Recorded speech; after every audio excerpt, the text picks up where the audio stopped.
예수님께서는 아담의 후손인 우리를 죄에서 구원하시기 위해서 이 땅에 오셨습니다. 그래서 예수님을 구원자 예수님이라고 부를 수 있습니다. 예수님께서 이 땅에 오셔서 하신 구원의 사역은 세 가지의 사역이 있습니다. 그래서 예수님의 3대 사역이라고 말씀합니다. 첫 번째는 복음을 전파하고, 그리고 말씀을 가르치고, 더 나아가서 귀신이나 병에게 사로잡힌 사람들을 치유하시는 이 사역을 예수님께서는 하셨습니다. 오늘 말씀은 이 예수님의 3대 사역이 다 등장하고 있지만 집중적으로 예수님의 치유 사역을 볼 수가 있습니다. 누가복음 4장에서도 이미 예수님께서는 귀신 들린 사람을 자유케 하셨습니다. 또 베드로의 장모의 열병을 고쳐주셨고, 예수님께 나오는 각색 병자들에게 일일이 안수하셔서 그들의 병을 치유하셨습니다. 오늘 본문의 사건에서는 두 병자의 치유 사건이 나옵니다. 하나는 나병 환자며 또 한 명은 중풍 병자입니다. 이 두 사람이 예수님께 나와서 치유를 받은 사건이 오늘 본문에 정확하게 기록이 되어 있습니다. 우리 12절 말씀 보겠습니다. 12절 말씀 시작. 예수께서 한 동네에 계실 때에 9명의 온몸에 나병 들린 사람이 있어 예수를 보고 엎드려 구하여 이르되 주여 원하시면 나를 깨끗하게 하실 수 있나이다. 12절에는 나병 환자에 대해서 이야기하고 있는데 온몸에 나병이 걸렸다라고 이야기합니다. 마태나 마가도 이 사건을 기록하고 있지만 그냥 나병 환자다라고 소개합니다. 그런데 누가는 좀 더 정확하게 온몸에 나병이 걸린 사람이라고 이야기하고 있습니다. 그리고 18절의 말씀 보시면 중풍병자가 사람들에 의해서 예수님께 나오는 장면이 기록이 되어 있습니다. 나병이나 이 중풍병은 오늘날 현대의학에서는 사실상 치유가 가능한 병입니다. 하지만 고대에서는 치유할 수 없는 사망에 이르는 병으로 그렇게 인정을 받았습니다. 특별히 나병은 오늘날 한센병이라고 부르는데, 이 나병은 고대 유대인들 사회에서는 하나님의 저주와 하나님의 심판을 받은 사람이라고 그렇게 생각이 되었습니다. 민수기 12장 말씀 가보시면 아론과 미리암이 모세의 권위에 도전하죠. 모세가 구스 여인을 아내로 취하니까 미리암과 아론이 나와서 하나님이 모세에게 말했느냐, 우리에게도 말하지 않느냐 하면서 모세의 권위를 도전하죠. 그래서 하나님께서 그들에게 개입하셔서 하나님이 심판을 하시는데 미리암의 몸에 나병이 바라고 나옵니다. 그래서 하얗게 되어버리는 거죠. 그리고 역대상 12장 말씀 가보시면 또 한 명의 이제 나병 환자 사건에 대해서 기록을 하고 있는데, 그 사람은 바로 우시야 왕입니다. 우시야 왕이 전성기를 맞이하니까 마음이 교만이 생겼어요. 그래서 어느 날 이 성전에서 성소에서 분향하는 일을 자신이 하려고 나선 거였어요. 이 일은 제사장만이 할 수 있는 일이었습니다. 그러나 이 자신의 왕권이 강성해지니까 우시야 왕이 마음에 교만이 생겨서 자신이 하려고 나섭니다. 그러다가 이마에 나병이 발생하고 평생 동안 그는 숨어서 죽을 때까지 그렇게 인생을 마치고 마는 것입니다. 그래서 이 나병이라는 것은 유대인들은 하나님의 저주를 받은 병이다 라고 생각된 거예요. 오늘 본문의 12장 말씀 나오는 이 환자는 온몸에 나병이 걸렸다라고 이야기하고 있는 거죠. 하나님의 저주를 받은 사람으로 낙인 찍힐 뿐만 아니라 더 나아가서 유대 율법에서는요, 부정한 사람으로 그렇게 생각되어집니다. 이 나병에 걸리게 되어지면 사람들이 올 때마다 오지 못하도록 자신의 옷을 찢고 입술을 가리면서 부정하다 외쳐야 돼요. 사람들이 접근하지 못하게 하는 거죠. 그리고 이 사람은 어디를 가든지 그 사람이 만지는 곳마다 다 오염된다 생각합니다. 의자 만지면 오염되고, 집에 들어가면 오염되고, 심지어 나무 아래에 있는데 나무 아래 다른 사람 지나가면 그 사람들도 오염된다라고 그렇게 정죄받았습니다. 그래서 이 나병 환자들은 유대 율법상에서 부정한 사람으로 생각되어지고, 그래서 자신이 살고 있는 마을 공동체뿐만 아니라 심지어 가족들에게도 버림받아서 평생 쫓겨나가고 홀로 살아가야 되는 그런 인생이 이 나병 환자였어요. 그뿐만 아니라 중풍병자도 오늘날 뇌졸중이라죠. 뇌졸중이 걸리면 언어 마비가 생기고 몸에 마비가 생기죠. 그래서 그 당시에는 고칠 수가 없는 병이에요. 자신의 힘으로 거동을 할 수도 없고 움직일 수 없고 항상 다른 사람들의 도움을 받아서 평생 살아가야 되는, 살아있지만 산송장과 같은 사람이 이 중풍병자였어요. 그런데 이 나병 환자와 중풍병자가 치유를 받는데, 오늘 본문에서 예수님께서 그들의 병을 치유해 주시죠. 왜 예수님께서 이들의 병을 치유해 주셨을까요? 그 이유는 무엇인가 하면 이 나병 환자나 중풍병자는 예수님께서 자신의 병을 치유해 줄 수 있다는 믿음이 있었던 거예요. 그런 믿음을 가지고 간절한 마음 가지고 예수님께 나오는 거죠. 오늘 본문을 보시면 12절 말씀 보시면 이 나병 환자가 한 동네에 있었다 이야기하고, 한 동네에서 예수를 보았다라고 이야기하고 있는 거죠. 사실상 이 나병 환자는요, 부정한 사람들이기 때문에 동네에 들을 수 없어요. 혹시라도 사람들이 발견되어지면 돌멩이로 맞아서 죽게 되어집니다. 그래서 사람들이 살고 있는 동네에 들을 수 없는데, 나병 환자는 자신의 질병을 고치기 위해서 동네에 들어왔어요. 사람들이 여기서 돌을 맞아 죽을 수 있는 걸 각오하면서 예수님께 나와서 엎드려서 간구하는 거죠. 그만큼 이 나병 환자는요, 자신의 질병을 예수님께서 치유해 줄 수 있다는 그런 간절함을 가지고 나온 거예요. 18절 19절 말씀 나오고 있는 이 중풍병자도 마찬가지입니다. 자신은 중풍병에 걸려서 꼼짝할 수 없지만 사람들이 그 사람을 들어서 예수님께 나오는데, 많은 사람들이 일하여서 예수 앞에 나갈 수 없으니까 어떻게 합니까? 지붕으로 올라가는 거죠. 지붕으로 올라가서 기와를 뜯어서 그 사람들이 예수님께 침상죄로 예수님께로 그 환자를 내려보내는 거죠. 왜 이렇게 했을까요?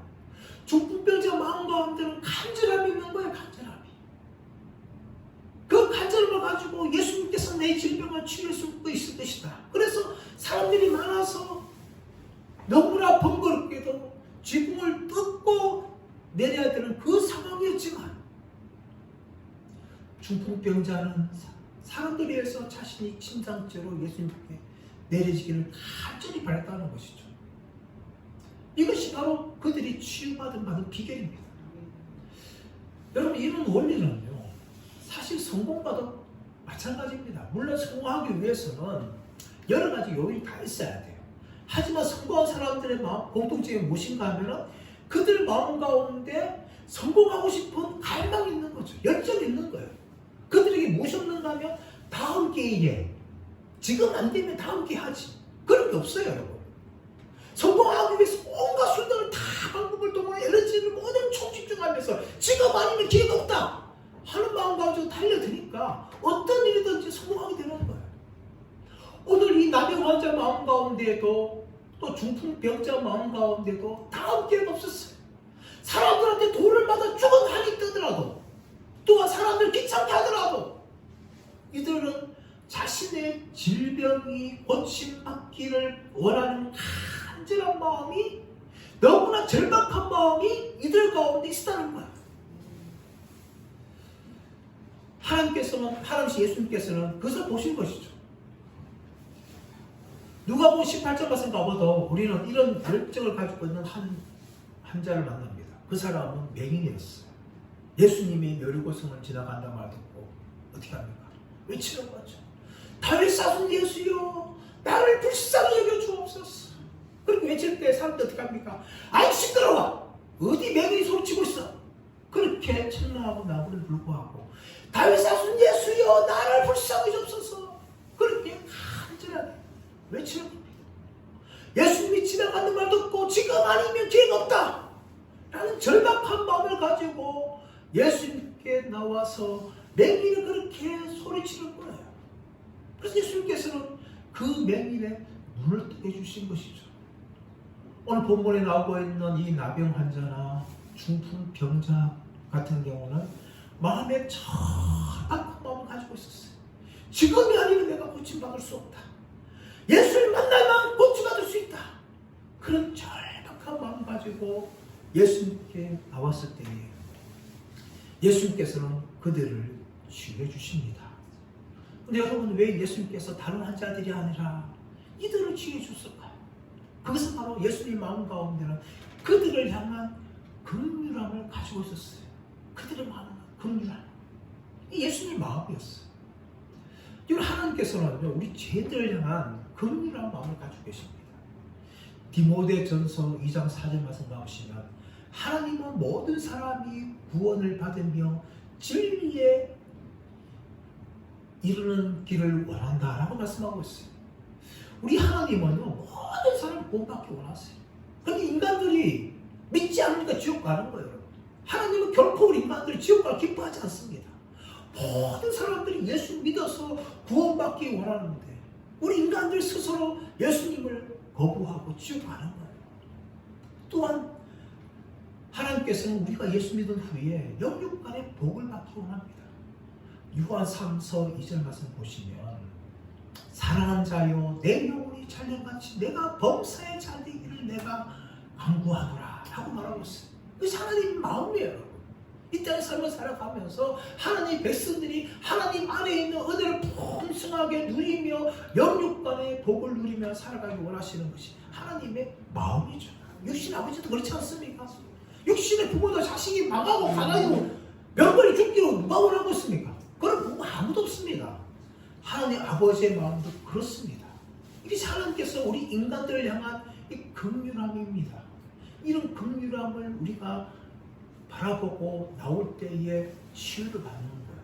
근데 여러분, 우리 하나님 앞에 간절한 마음 가지고 나올 때에 하나의 주의할 점이 있어요. 우리 12절 말씀 다시 볼까요?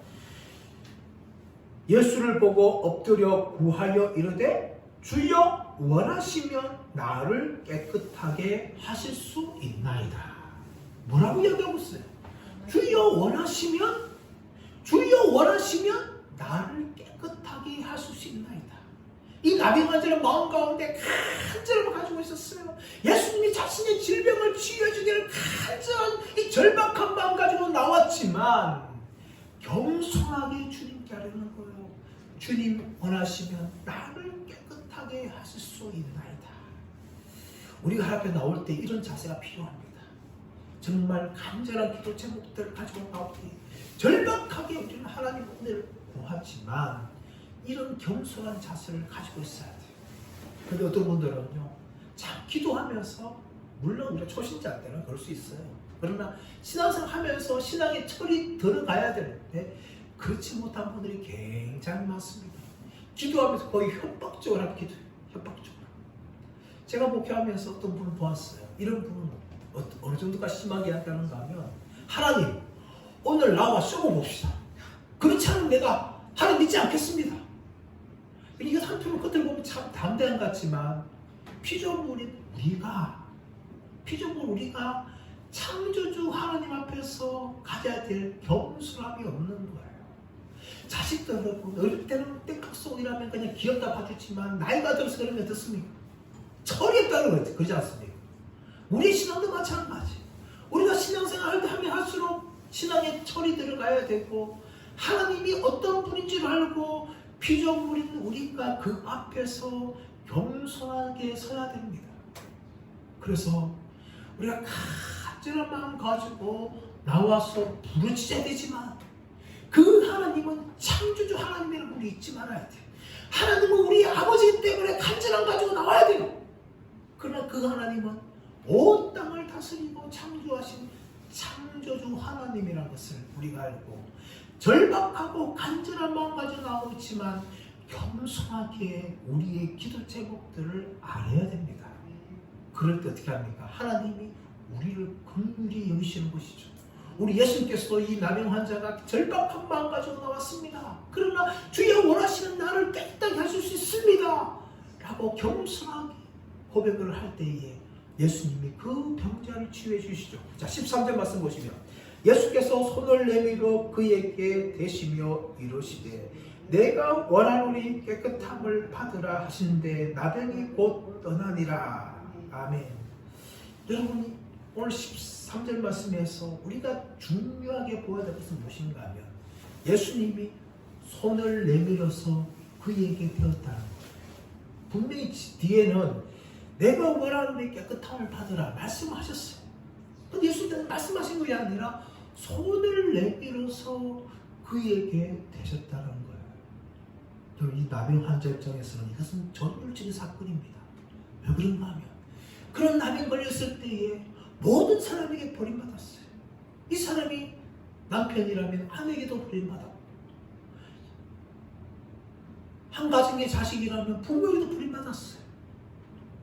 자신의 피부치조차도 자신을 버리고 평생 동안 가까이 하지 않았는데 예수님께서는 손을 내밀어서 그의 몸을 대셨다는 거예요. 터치하셨다는 거예요. 그리고 예수님께서 내가 원하는 깨끗함을 받으라 그렇게 말씀하신 것이죠. 예수님이 남의 환자를 긍휼히 여기기 때문에 부모도 버리고 남편도 아내도 버리는 그런 남의 환자, 그런 남의 환자를 예수님이 긍휼히 여기셔서 그에게 손을 대셨다라고 성경은 말씀하고 있습니다. 그러지 않습니까? 그 병이 떠나가는 거죠. 사랑하는 여러분, 우리 하나님은 우리를 긍휼히 여기시는 분이십니다. 그래서 모든 사람이 구원을 받으며 진리를 아는 데 이르기를 원하신다라고 말씀하고 있는 거죠. 한 사람도 지옥 가는 것을 하나님 기뻐하지 않습니다. 그것을 위해서 하나님의 아들이신 독생자 예수 그리스도께서 이 땅에 오셨고 우리가 감당해야 될 그 하나님의 저주의 심판을 예수님이 친히 감당하시고 십자가에 죽으신 것이죠. 이런 하나님의 긍휼하심이 십자가에 나타났고 오늘 본문에 예수님을 통해서 나타납니다. 모든 사람이 버렸던 그 남영 환자를 향하여서 직접 손을 내밀어서 그의 몸을 만지시고 내가 원하니 깨끗함을 받으라 하고 예수님이 말씀하셨습니다. 그러나 여러분 이런 예수님을 보면서 우리는 무엇을 발견하는가 하면 예수님은 하나님의 아들이라는 사실을 다시금 우리는 본문을 통하여서 다시금 확인합니다. 18절 이하 말씀 보시면 이 중풍병자를 치유하신 사건이 나오는데 자 18절 19절 말씀 보시면 한 중풍병자를 사람들이 침상에 메고 와서 예수 앞에 들여놓고자 하였으나 무리 때문에 메고 들어갈 길을 얻지 못한지라 지붕에 올라가 기와를 벗기고 병자를 침상째 무리 가운데 달아내리니. 그리고 18절 19절은 많은 사람들이 이야기하고 있지만 우리가 읽지 않았던 17절 말씀 보시면 아주 중요한 인물들이 그 무리들 안에 섞여 있는 것을 보게 되어집니다. 자, 하루는 가르칠 때에 갈릴리의 각 마을과 유대와 예루살렘에서 온 바리새인과 율법 교사들이 앉았는데 병을 고치는 주의 능력이 예수와 함께 하더라 라고 이야기합니다. 18절 19절에서는 사람들 무리들을 이야기하고 있지만 17절에서는 바리새인과 율법 교사들이라고 이야기합니다. 이들이 무리들 안에 섞여 있었어요. 이들은 누굽니까? 평생 동안 율법을 공부했던 전문가들입니다. 바리새인들은 그 당시에 존경받던 당파였어요. 이런 사람들이 지금 예수님께서 치유하시는 현장 가운데 있었다는 거예요. 이들이 왜 왔을까요? 예수님에 대한 소문이 온 유대와 예루살렘 다 퍼졌으니까 이들도 그 소식을 들은 거예요. 그래서 진짜 예수가 우리가 기다리는 메시아가 맞는가라는 것을 확인하기 위해서 진짜 예수가 귀신을 쫓아내고 병자를 고치는지 우리가 눈으로 확인해보자 하면서 온 사람이 바로 이 바리새인들이고 율법 교사들이었어요.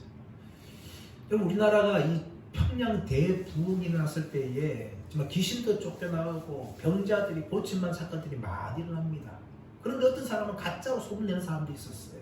그래서 총회에서 목사님들이 직접 파송했어요. 파송해가지고 진짜 병에서 고침 받았는지 귀신에서 자유케 되었는지 일일이 확인해 다니면서 확인증을 주었어요. 정말 이 사람은 병에서 고침 받았다. 총회에서 발급하는 그 확인증을 준 것이 바로 그 사건이었습니다. 오늘 본문에 보시면 이 바리새인과 율법 교사들은 이 아마도 본부에서 유대계 본부에서 이 사람은 직접 파송된 사람이 아닐까 싶습니다. 그래서 예수님께서 정말 병을 고치는지 정말 귀신을 쫓아보내는지를 확인하기 위해서 이 현장인데 이 사람들이 있는 곳에서 예수님께 스스로 하나님의 아들이라는 것을 예수님이 직접 드러내십니다. 자, 20절 와서 보십시오. 예수께서 그들의 믿음을 보시고 이르시되 이 사람아 내 죄사함을 받았느니라. 이 사람아 네가 죄사함 받았느니라. 사실상 이 중풍병자는요 자신의 질병을 치유받기 온 거예요. 평생 동안 자신을 괴롭히고 산초성 송장처럼 자신의 인생을 망하게 했던 중풍병으로부터 자유를 얻기 위해서 나온 거예요. 그럼 예수님께서 뭐부터 먼저 해야 되는 거예요? 그 사람의 병을 치유해야 되는데 예수님이 무엇을 먼저 하시는가 하면 그 사람의 믿음을 보시고 그 사람의 믿음을 보시고 이 사람아 내 죄사함을 받았느니라. 예수님이 죄사함을 선언하시는 거예요. 이 선언하자 이제 바리새인과 서기관들이 반응합니다. 자, 21절. 서기관과 바리새인들이 생각하여 이르되 이 신성 모독하는 자가 누구냐? 오직 하나님 외에 누가 능히 죄를 사하겠느냐? 이들이 어떻게 생각했어요? 이건 신성 모독이다. 하나님 외에 아무도 죄를 사하지 못하는데 이 예수가 왜 죄 사함을 이야기하느냐? 신성 모독이다. 그렇게 이야기하는 거죠.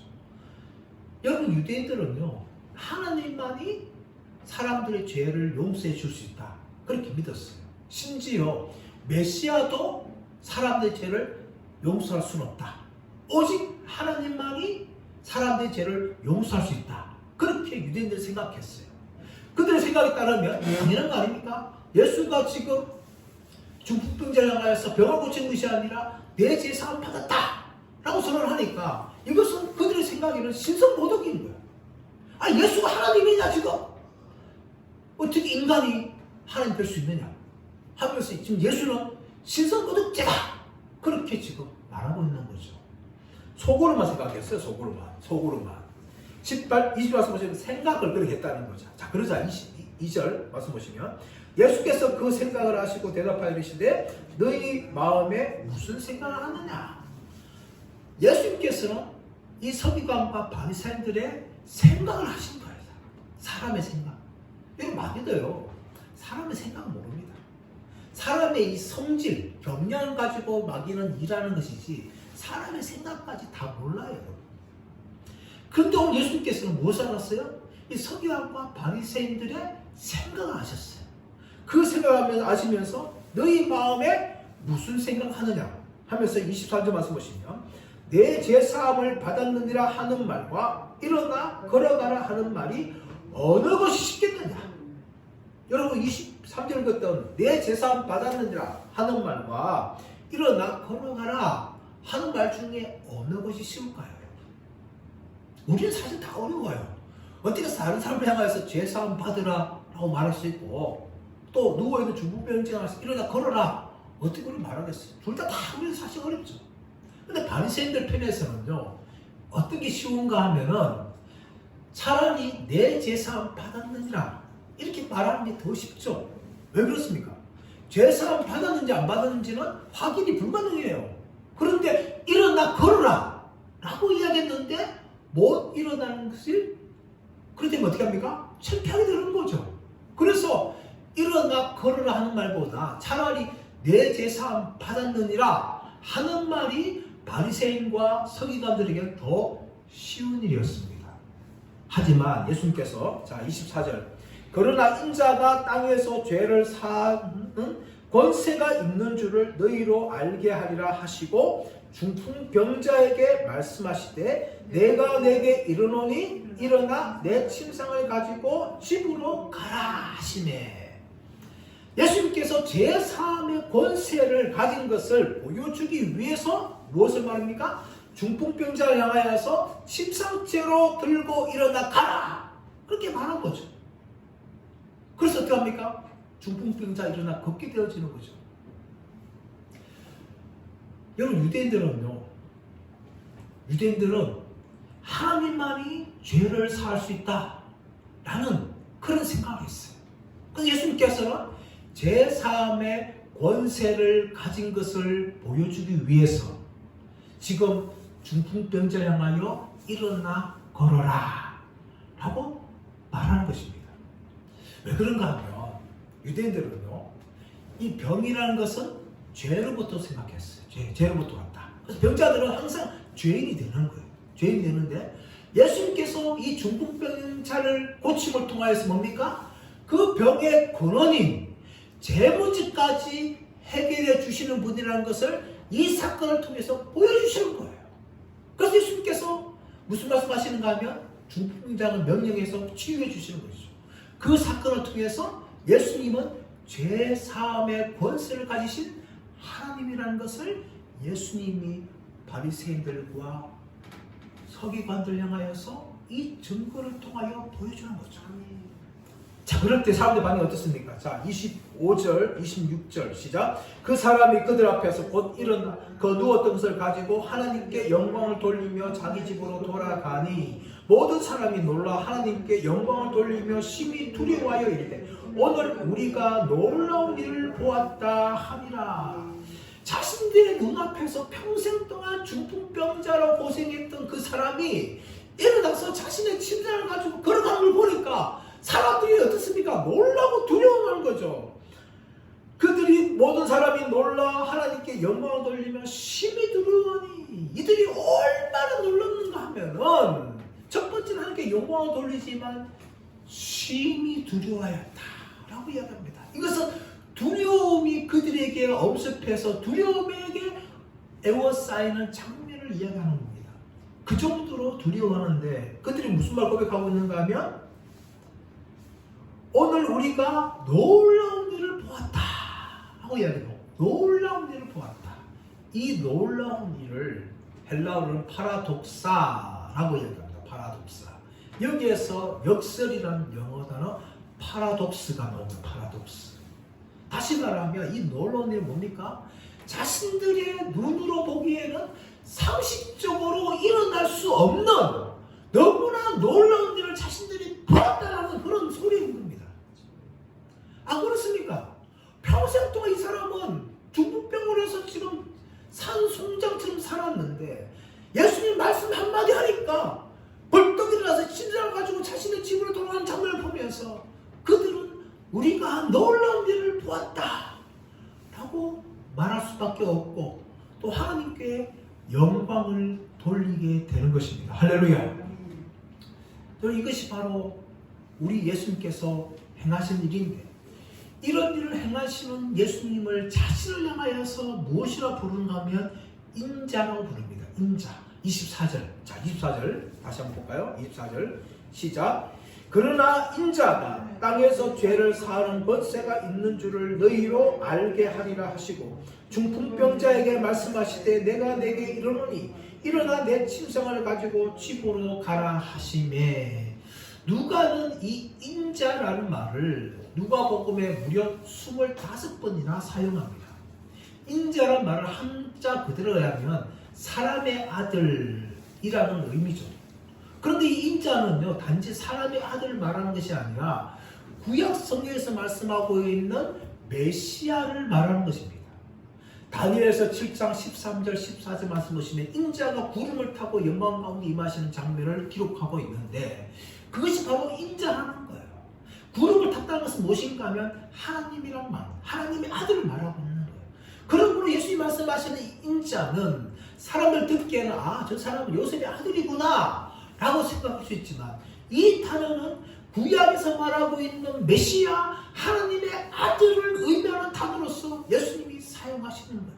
그래서 인자가 이 땅에서 죄를 사하는 권세가 있는 것을 너희로 알게 하기 위해서 이 병자를 고친다고 예수님이 말씀해요. 죄를 누가 사합니까? 하나님이 사하시는 거죠.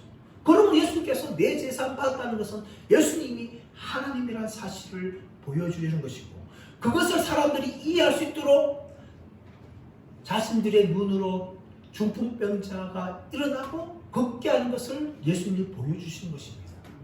그러므로 예수님께서는 하나님의 아들이시며 하나님이라는 것을 이 사건을 통해서 예수님이 명확하게 바리새인들과 서기관들에게 예수님이 증명해 주십니다. 근데 이 일을 행하신 예수님이 어떤 분이십니까? 바로 긍휼이 많으신 분이에요. 긍휼이 많으신 분. 자신에게 나오는 환자들마다 그들의 질병을 외면치 아니하시고 그들을 향하여서 치유해 주시는 예수님이라는 것을 오늘 성경은 우리에게 말씀합니다.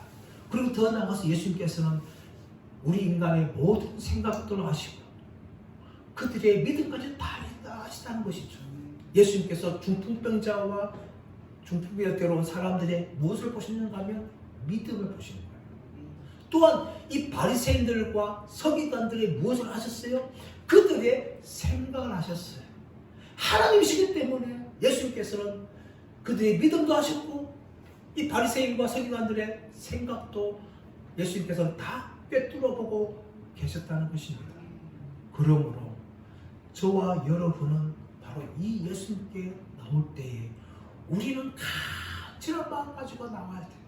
예수님 지금 아니면 안 됩니다. 절박한 마음 가지고 예수님께 나오지만 나병한 자처럼 겸손하게 하나님이신 예수님 앞에 우리의 소원을 아뢰야 돼요. 그뿐만 아니라 우리의 연약함도 다 고백을 해야 됩니다. 예수님은 우리의 모든 걸 다 알고 계세요. 우리의 생각과 우리의 형편과 우리의 마음과 우리의 믿음도 예수님은 다 알고 계세요. 그래서 우리는 정직하게 나와야 돼요. 포장하지 않고 사람들 만날 때 우리가 얼마나 많이 포장합니까? 우리의 외모도 포장하고 우리의 옷도 포장하고 모든 것도 다 포장하지 않습니까? 내가 이렇게 말하면 저 사람들이 반할까? 하면서 우리는 몇 수를 생각하면서 사람들을 만납니다. 그러나 하나님은 우리의 모든 걸 다 알고 계세요. 포장하지 마시기 바랍니다. 우리의 모습 다 꺼내면서 하나님 이 죄인이 지금입니다. 주님 내 형편과 내 약함 아십니다. 주님 나를 불쌍히 여겨주옵소서. 이런 마음 가지고 나올 때에 긍휼이 많으신 예수님께서 우리와 처지와 형편을 다 아시기 때문에 우리를 긍휼히 여기실 줄 믿습니다. 올 한 해 살아갈 때 또 우리 인생 살아갈 때마다 찾아오는 모든 어려움 앞에서 그 어려움 가지고 나오고 예수님께 나아가십시오. 그리고 간절히 부르짖으십시오. 그리고 예수님께서 나를 불쌍히 여기셔서 고백하면서 내 모든 처지와 형편을 숨기지 마시고 정직하게 다 예수님께 아뢰음을 통하여서 예수님의 응답을 받는 저와 여러분 모두가 되시기를 예수님의 이름으로 축원합니다.